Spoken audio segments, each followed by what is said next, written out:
Marine Le Pen qui s'apprête à déposer donc une gerbe au pied de la Croix de Lorraine qui est sur cette île de Saint, île hautement symbolique qui a reçu la médaille de la résistance française puisqu'en 1940 sur les 400 hommes qui sont partis rejoindre Charles de Gaulle à Londres, 130 venaient de cette île de Saint, c'est-à-dire la totalité des hommes valides de cette île. Voilà Marine Le Pen qui rend son hommage donc à ces faits de résistance héroïque, alors que, encore une fois, les autorités rechignaient à l'associer à ces commémorations de demain. Tatiana Renard-Barzac, c'est un coup de communication pour Marine Le Pen. Un coup de communication. Plusieurs études ont montré que lors de la crise, Marine Le Pen, son parti, n'avait pas forcément capitalisé sur la crise sanitaire.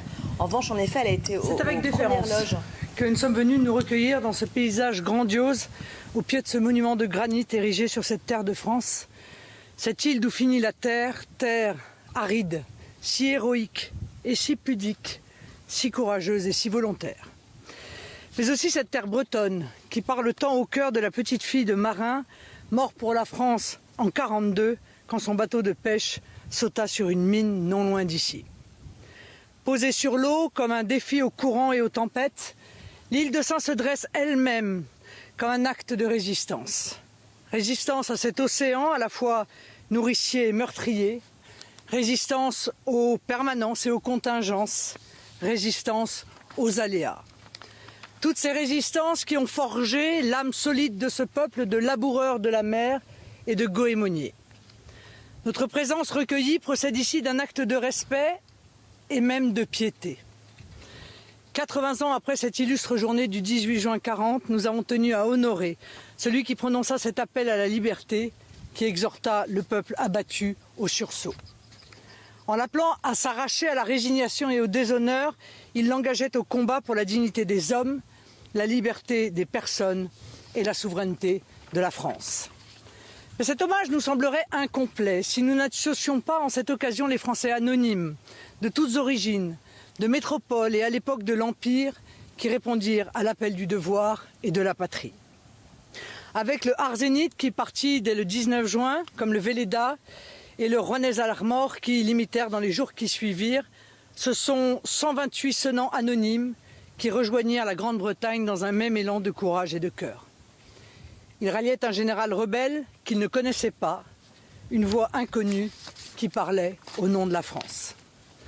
En ces moments héroïques où la République agonisait devant les lâchetés et les reniements, où toute volonté française s'affaissait sous le poids des événements, l'île de Saint, cet inflexible rocher de granit, représentait à Londres à elle seule.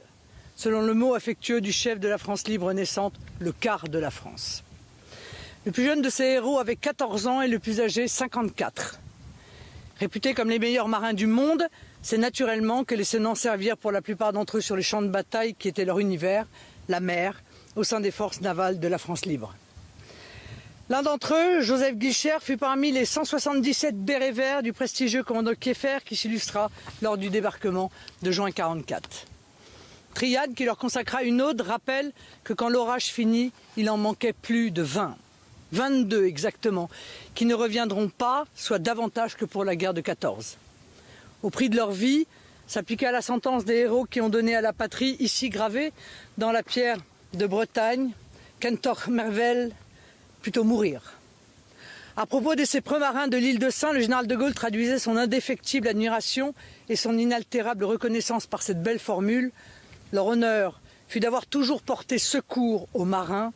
En juin 1940, l'île de Saint tout entière a porté secours à la France. Les femmes de l'île prirent leur part en palliant par leur travail l'absence des soldats et s'habillèrent de noir durant toute l'occupation pour prendre le deuil de la France. Ce comportement de cette France héroïque valut à l'île d'être fait compagnon de la libération. Glorieuse haute distinction qu'elle a l'honneur de partager avec seulement 5 autres communes de France. À l'heure où notre pays est soumis à une dépossession sourde qui met en péril son unité, son indépendance, sa souveraineté et même sa stabilité, l'engagement des marins patriotes de l'île de Saint nous encourage à l'action. Il nous rappelle que l'adhésion à une noble cause n'a de sens que par l'action qui l'accompagne, que l'histoire s'écrit avec l'énergie et parfois le sang des hommes et que la liberté n'est jamais immuable. Ces héros, humbles citoyens de France qui avaient épousé la cause du salut national, savaient, avec leur chef, le général de Gaulle, que dans les circonstances graves pour le pays, le fléchissement eût entraîné l'effondrement. C'est pourquoi, à l'exemple de ces valeureux aînés, nous, dont l'engagement doit inspirer notre action, j'appelle tous les patriotes à rejoindre le mouvement de redressement national, ce mouvement vital qu'attend le pays. En ces temps où la résignation devant l'adversité et pire devant les dangers neutralisent les volontés, à l'heure où le fatalisme et l'individualisme détournent les énergies salvatrices, la puissante devise gravée sur ce monument, le soldat qui ne se reconnaît pas vaincu a toujours raison, ne peut que lever les doutes de celui qui se bat pour une juste cause. Pour l'avenir, pour le sursaut national auquel nous travaillons, pour le rassemblement du peuple français auquel nous œuvrons, je veux y voir la ligne de conduite qui nous mènera à l'unité, à la paix, à la liberté et à la justice pour notre nation. Gloire aux héros de la France libre, vive la République et vive la France.